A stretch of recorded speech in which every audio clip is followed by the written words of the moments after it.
Halo semua, balik lagi dengan saya Ryan di podcast 007. Sekarang saya ditemani oleh partner MC saya yang nggak kalah kece-nya. Boleh dong perkenalannya.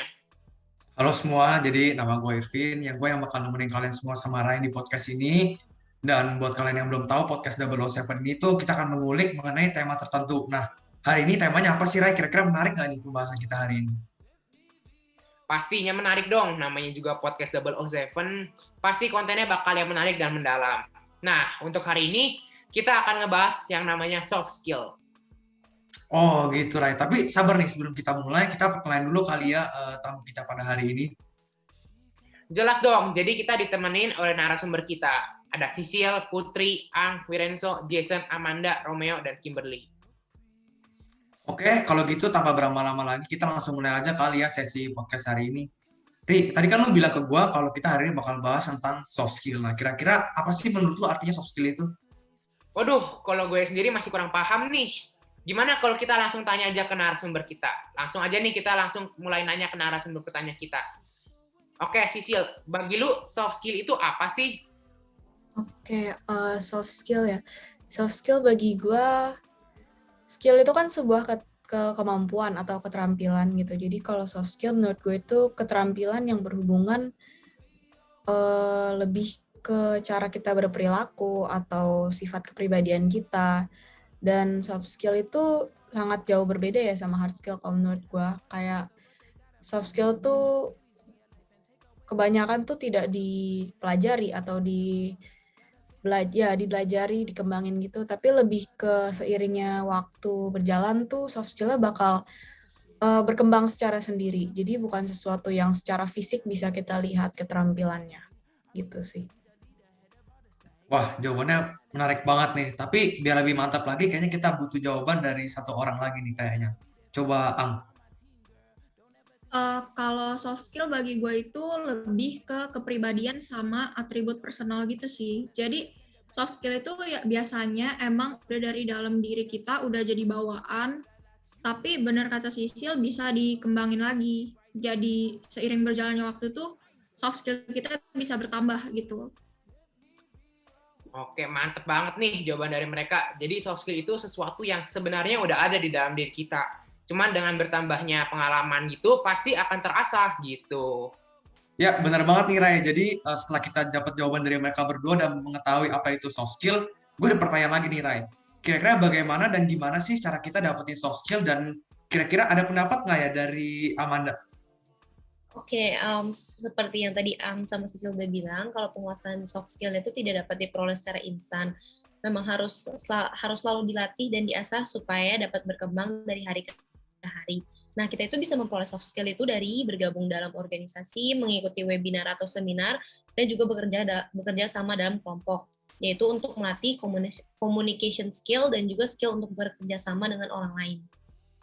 Oke, jadi dari kesimpulan yang bisa diambil, menurut Amanda itu kita bisa belajar soft skill itu dari organisasi, webinar, dan kerja kelompok gitu ya. Nah, oke, kita lanjut aja deh ke pertanyaan ketiga. Nah, kan ada banyak nih jenis-jenis soft skill. Nah, apa sih yang paling penting? Boleh dong Jason dan Romeo. Nah, kalau menurut gue nih ya, kemampuan berkomunikasi sih, itu adalah soft skill nomor 1 yang harus dimiliki oleh setiap karyawan yang ingin kerja ya. Kuncinya adalah bagaimana kita bisa meletakkan diri di berbagai situasi, di mana kita tahu kapan harus kita bicara halus atau lebih santai, lebih sopan kepada orang lain, bisa membaca situasi dengan tepat untuk berpendapat, dan kemampuan untuk menjadi pendengar yang baik. Dalam kuliah tuh ada kelancaran presentasi. Kalau kalian presentasi, kalian bisa berbicara di depan umum kan ya. Dan kalian bisa membaca body language lawan bicara kita. Nah, dan yang paling penting ini, kemampuan menggunakan komunikasi nonverbal, seperti intonasi nada, gestur, tangan, ekspresi wajah, dan lain-lain. Oke, kalau menurut Jason apa itu? Kalau aku sih sama kayak Romeo ya. Kalau menurut gue, kalau lo nggak bisa berkomunikasi, tetapi hard skill lo tinggi, itu juga sama aja percuma sih. Tetapi selain communication skill, gue sih juga rasa kalau critical thinking itu juga sepenting communication skill. Soalnya pas di dunia kerja sendiri pasti ada banyak unexpected problems yang akan tiba-tiba muncul entah dari mana. Jadi oleh sebab itu kita perlukan kayak harus menemukan solusinya tuh yang tepat dan juga cepat, dan juga memerlukan supaya kita bisa thinking out of the box, juga fleksibel juga. Soalnya kalau kurang ada critical thinking itu juga akhir-akhirnya pekerjaan kita juga susah. Itu menurutku. Oke, jadi sabi banget nih jawaban dari mereka. Jadi menurut mereka soft skill yang paling penting itu komunikasi, apalagi komunikasi nonverbal kayak gestur tubuh lah, intonasi nada lah, dan gimana cara kita nempatin kata-kata kita lah. Nah, selain communication ada juga critical thinking.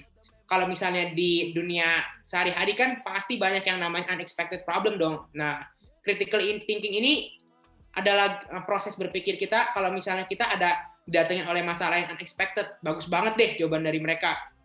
Oh, jadi gitu ya. Wah, mereka sangat insightful ya, Ryan ya. Jadi setelah mengetahui soft skill yang penting, ada juga kan kita tahu juga hard skill kan ya. Nah, kira-kira sebenarnya dari dua hal ini berkaitan nggak sih? Coba Kimberly ada pendapat nggak ya? Ya, tentunya related sih ya mereka berdua kayak soft skills and hard skills. Soalnya kalau misalnya lagi melewati kayak melewati suatu kegiatan atau suatu kesusahan struggles gitu, atau misalnya ngerjain tugas, ngerjain proyek, kita bisa dapatkan both hard skills sama soft skills. Seperti kayak misalnya kalau lagi bikin bisnis dengan orang, kita bisa belajar kerja kelompok, which is soft skills. Kayak kita bisa belajar gimana komunikasi dengan orang dengan baik. Terus udah gitu kalau buat hard skills-nya sendiri, kita dapat belajar tentang designing gitu, kayak through Photoshop dan lain-lainnya gitu deh.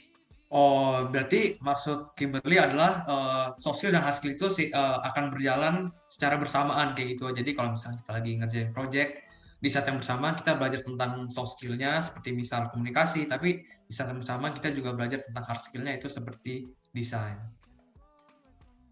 Oh, sekarang gue udah ngerti, Vin, apa kaitannya soft skill sama hard skill. Nah, untuk mengimplementasikannya, kira-kira kegiatan atau organisasi apa sih yang paling cocok untuk kalian? Coba deh, Putri, pengalaman organisasi apa sih yang paling cocok untuk kamu? Kalau gue dulu sempat punya beberapa pengalaman organisasi waktu SMA. Sebenarnya yang paling gue geluti itu ada dua. Yang pertama Science Club, yang kedua MPK. Tapi gue prefer lebih suka ke Science Club, karena di Science Club ini gue bisa ngelatih analytical thinking gue, karena memang di sana juga ada event yang harus ada panitianya gitu, dan gue juga jadi panitia di sana. Tapi di Science Club juga gue jadi perwakilan dari SMA Negeri 5 buat lomba-lomba gitu. Jadi dua-duanya terlatih antara akademik maupun soft skill, juga makin terlatih banget semenjak masuk sana. Oke. Jadi apa yang paling penting itu kayak dia pernah ikut EPK lah, dia juga pernah ikut organisasi-organisasi lain. Nah, dari situ tuh dia punya pengalaman gitu. Wah, dilihat-lihat menarik juga nih ya pengalamannya. Nah, kira-kira selain pengalaman berorganisasi ini, ada nggak sih kira-kira cara lain buat kita untuk ngembangin soft skill kita? Nah, gimana nih kalau menurut Romeo sama Wirenzo nih? Oke, seperti yang dibilang tadi sama Putri ya, emang harus aktif ikut organisasi. Tapi gue juga pengen ngepinpoint kata-katanya Sisil tadi, soft skill itu tidak bisa dipelajari dengan rumus, catatan, dan lain sebagainya. Tapi soft skill itu dapat dibangun seiringnya waktu. Dengan pengalaman, kita bisa mengembangkan soft skill kita.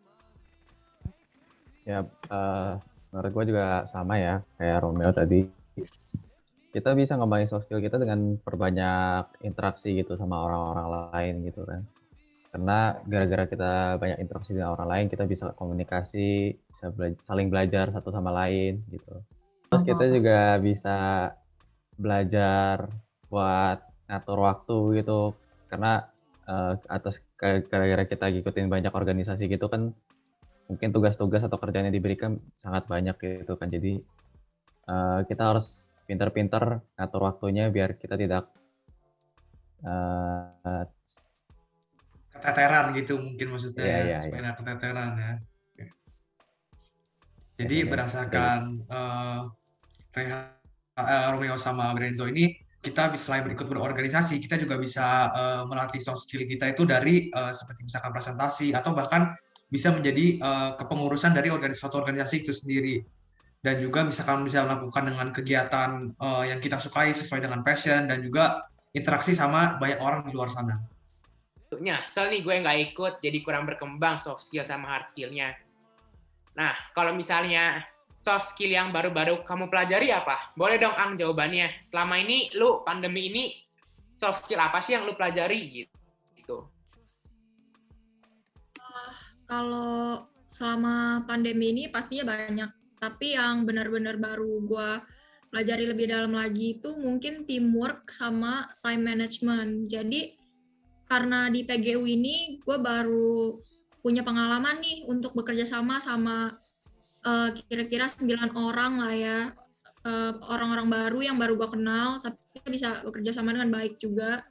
Sama time management yang gue pelajarin tuh mungkin karena banyak kegiatan aja gitu di PGU ini, tapi kayak semuanya masih bisa terlaksana dengan baik, masih bisa teratur. Jadi time management gue lebih berkembang gitu. Betul banget sih. Jadi selama kalian PGU ini, pokoknya banyak banget lah yang kalian pelajari. Ada teamwork-nya, ada time management-nya. Pokoknya nggak sia-sia lah PGU kali ini. Nah, kalau si Ang tadi kan teamwork sama time management nilai. Nah, kalau lu ada nggak nih selama masa pandemi skill yang baru lu pelajari? Waduh, belakangan ini gue sih nggak sempat, lagi sibuk MC nih, mumpung COVID. Banyak nih tawaran MC online yang masuk ke gue.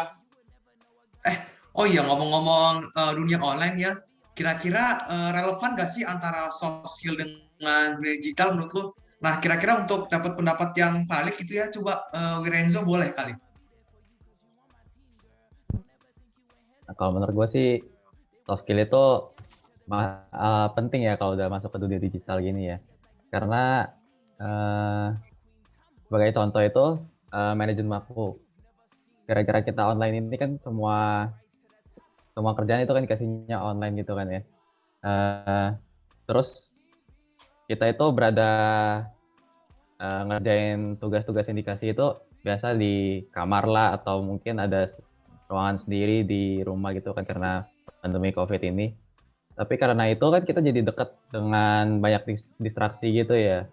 Udah HP kita kan connect ke WiFi gitu, jadi notifikasi itu bisa keluar terus gitu kan. Jadi kita harus pintar-pintar buat manage waktu biar tugas kita nggak ada yang melewati deadline gitu lah ya. Nah terus selanjutnya itu untuk para content creator itu juga mereka harus kreatif dan original untuk membuat konten-konten mereka.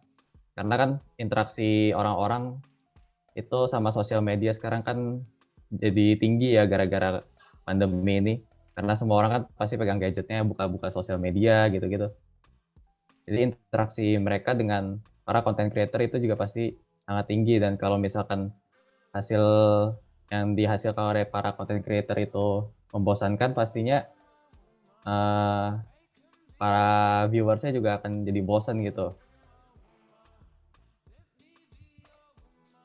Setuju banget nih Lorenzo. Jadi karena dunia digital sekarang ya semuanya udah online, kerjainnya di rumah, misalkan work from home, kita tuh banyak distraksi. Tapi di saat yang bersamaan kita juga dituntut untuk jadi kreatif karena kita jadi banyak pesaingnya kayak gitu ya, Lorenzo ya. Wah, kita belajar banyak banget nih hari ini tentang soft skill. Jadi untuk kata-kata penutup, ada yang mau disampaikan nggak nih kesan-pesannya ke penonton? Menurut gue ya, secara keseluruhan tuh kalian harus mengetahui apa saja soft skill yang kalian miliki. Karena itu akan memudahkan kita untuk mengembangkan soft skill kita. Oke, baik. Itu aja deh guys, sekian untuk podcast hari ini ya. Kita mau terima kasih banyak buat tamu-tamu di sini yang udah datang dan menyempatkan waktu. Kita juga nggak lupa untuk terima kasih penonton yang udah nonton podcast kami. Dan sampai ketemu lagi di episode-episode lainnya. Terima kasih. Terima kasih.